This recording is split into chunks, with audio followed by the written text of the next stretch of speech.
एक भयानक वायरस ने पूरी दुनिया को अपनी चपेट में ले लिया। संक्रमित लोगों के पूरे शरीर से पीले रंग का तरल बहने लगता है और कुछ ही दिनों में उनके अंदरूनी अंग सड़ जाते हैं, जिससे उनकी दर्दनाक मौत हो जाती है। सिर्फ कुछ ही महीनों में वैश्विक जनसंख्या का 97% हिस्सा खत्म हो गया। अनगिनत शहर असली मायनों में मृत्यु नगरी बन गए। आखिर ये भयानक वायरस आया कहां से? इसका सुराग मिलता है कैलिफोर्निया के एक बायो रिसर्च बेस से। सुरक्षा गार्ड को अचानक ऊपर से आदेश मिला, तुरंत लैब को सील कर दो। फोन अभी रखा भी नहीं था कि स्क्रीन के बाहर एक शोधकर्ता दिखाई दिया, जिसके चारों ओर से पीला तरल बह रहा था। गार्ड कुछ समझ पाता उससे पहले ही उसने तुरंत लॉकडाउन बटन दबा दिया, मगर स्क्रीन का दरवाजा किसी चीज से अटका हुआ था। उसे बेस के अंदर मौजूद अपने परिवार की याद आई। फिर वह मौका देखकर वहां से भाग निकला, अपनी पत्नी और बच्चे को जगाया और उन्हें कार में डालकर रिसर्च बेस से भाग गया।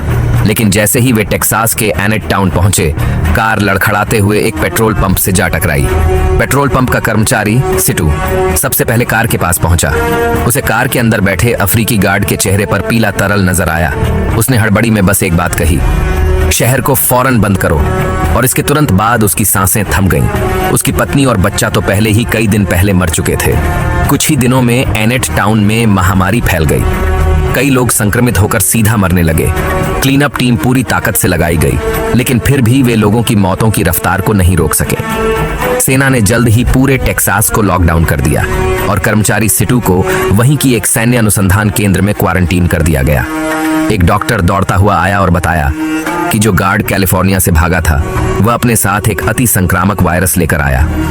वह रास्ते में जिन जिन से मिला वे सभी मर गए, लेकिन सिटू ही अकेला है जो जिंदा बचा है। डॉक्टरों को शक है कि शायद उसके शरीर में वायरस के खिलाफ एंटीबॉडी मौजूद है। अब तक कैलिफोर्निया और टेक्सास की 80% से ज्यादा आबादी संक्रमित हो चुकी है। डॉक्टर ने सिटू से गुजारिश की कि वह रिसर्च में सेना की मदद करे। शायद यही एक मौका है वायरस को रोकने का। सिटू की आंखों में गंभीरता आ गई। उसने तुरंत कहा, मैं पूरी तरह से सहयोग करूंगा। लेकिन अगली ही सुबह डॉक्टर तेजी से दौड़ते हुए आया और सिटू को बताया, बेस में एक नर्स का बेटा संक्रमित हो गया है और अब ये जगह कभी भी जहर की चपेट में आ सकती है। इसलिए सिटू को तुरंत किसी और ज्यादा सुरक्षित जगह ले जाना जरूरी है। सिटू थोड़ी उलझन में सेना की गाड़ी में बैठ गया। तभी उसे पता चला कि वे लोग अब अटलांटा में स्थित मुख्य बेस की ओर जा रहे हैं। पूरे रास्ते में सब कुछ शांत रहा और सभी लोग जल्द ही गंतव्य पर पहुंच गए। डॉक्टर ने सिटू को बताया, ये बेस जमीन के सैकड़ों मीटर नीचे स्थित है। यहाँ के संसाधन 100 साल तक के लिए पर्याप्त हैं। ये पूरे देश की सबसे सुरक्षित जगह मानी जाती है। सिटू ने चैन की सांस ली, क्योंकि कल वे ग्रामीण रास्तों से आए थे और रात का वक्त था, तो उसे अब भी नहीं पता था कि बाहर की दुनिया कैसी दिख रही है। उसी रात सिटू ने एक अजीब सपना देखा। वो खुद को एक मक्के के खेत में भागते हुए पाता है। अचानक सामने से एक लाल आंखों वाली भेड़िया निकलती है। इसी बीच एक डॉक्टर की चीख से उसकी नींद टूट जाती है। डॉक्टर बहुत कमजोर लग रहा था। खांसी के साथ उसने निराशा में बताया, मैं भी संक्रमित हो गया हूं। बेस में लगभग सभी लोग अब संक्रमित हो चुके हैं। वैक्सीन का रिसर्च प्रोजेक्ट बीच में ही बंद कर दिया गया। सिटू बुरी तरह घबरा गया। ये जगह जमीन के 26वें स्तर पर है, अब वो वापस ऊपर कैसे जाएगा? डॉक्टर ने कहा, सिर्फ सबसे ऊंचे अधिकारी को ही एक्सेस है। बातें चल ही रही थीं कि अचानक एक संक्रमित एजेंट कमरे में घुस आया। उसे आदेश मिला था कि वह सिटू को मार दे। डॉक्टर ने तुरंत आगे बढ़कर अपनी जान पर खेलते हुए सिटू को बचाया। उसकी गोली खुद पर ले ली। सिटू ने मौका देखते हुए सर्जिकल चाकू उठाया और उस एजेंट का गला काट दिया। उसी वक्त कमरे में सबसे ऊंचे अधिकारी की आवाज गूंजी, सिटू, रोशनी के निशान का पीछा करो।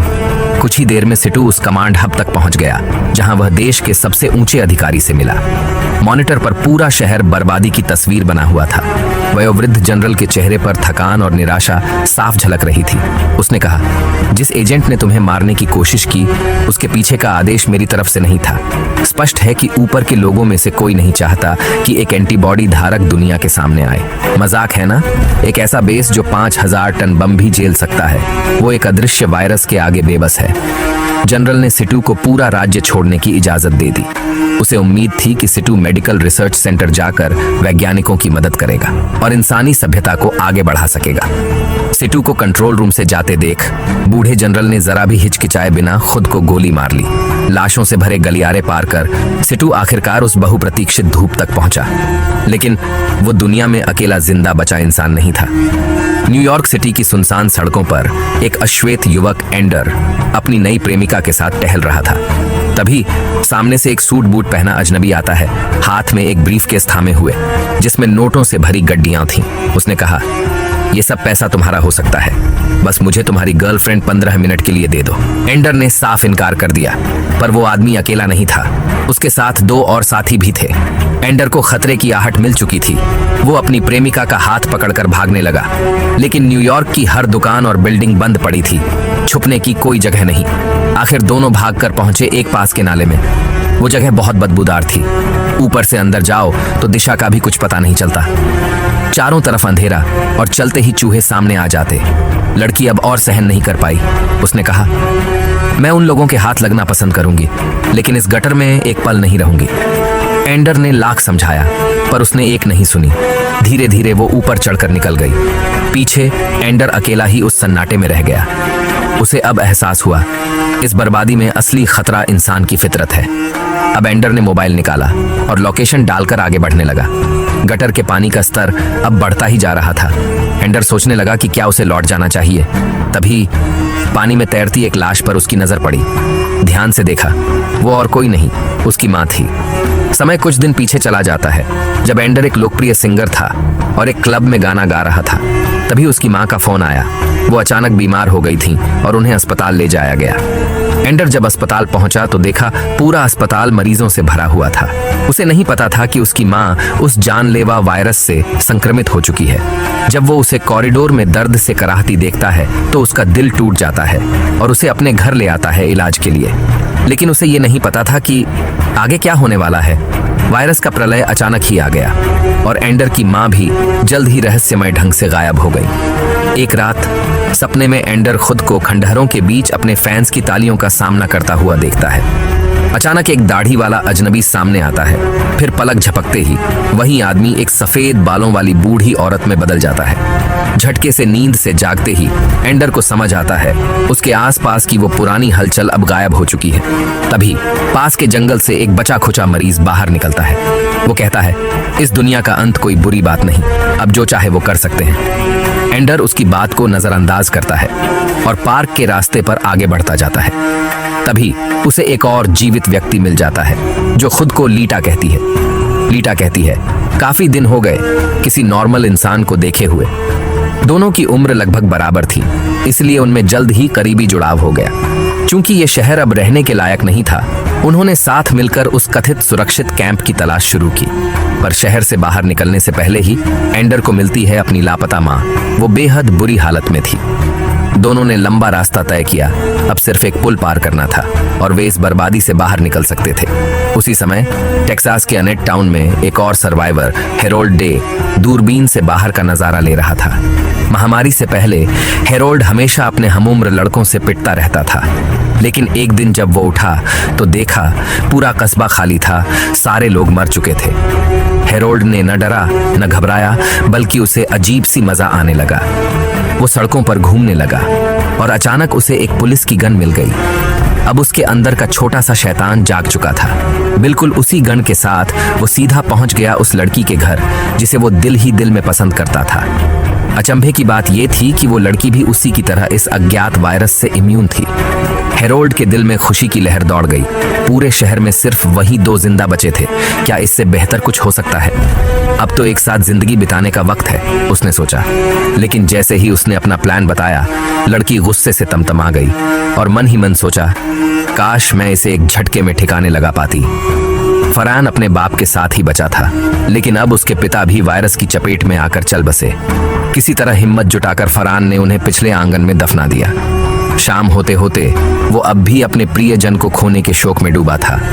उसी रात उसे एक अजीब सपना आता है, एक मक्का के खेत के बीचों बीच, जहां वह एक सफेद बालों वाले बुजुर्ग से मिलता है।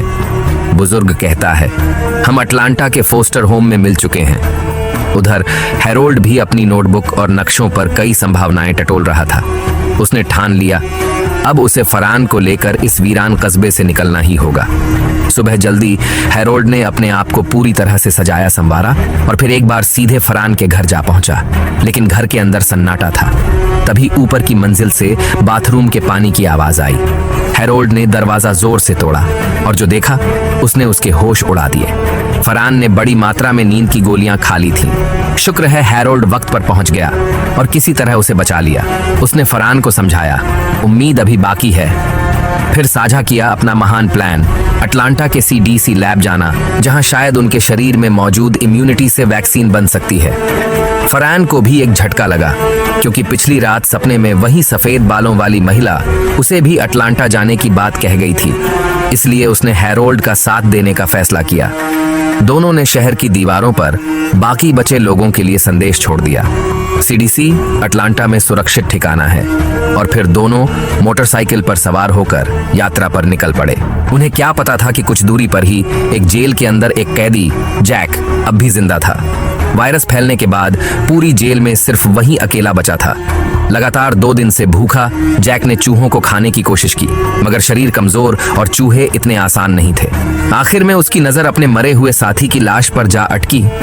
समय का कोई अंदाजा नहीं, लेकिन एक दिन एक दाढ़ी वाला अजनबी उसकी नींद तोड़ता है। अजनबी ने देखा लाश का एक पैर गायब था और फिर सीधा सवाल दागा, ये तुमने किया है? जैक बोला, मेरे पास बच निकलने का सबसे अच्छा मौका था। कुछ हफ्ते पहले की बात है।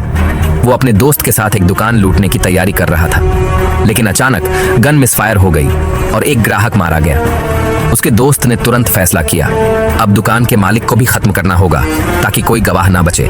जैक अंदर से उलझ चुका था, करूं या ना करूं। इसी दुविधा में एक पुलिस वाला वहां से गुजरा और सब कुछ हथियारों की जंग में बदल गया। अब तो जैक किसी भी हालत में बेकसूर साबित नहीं हो सकता था। आखिरकार उसे और उसके साथी को जेल में डाल दिया गया।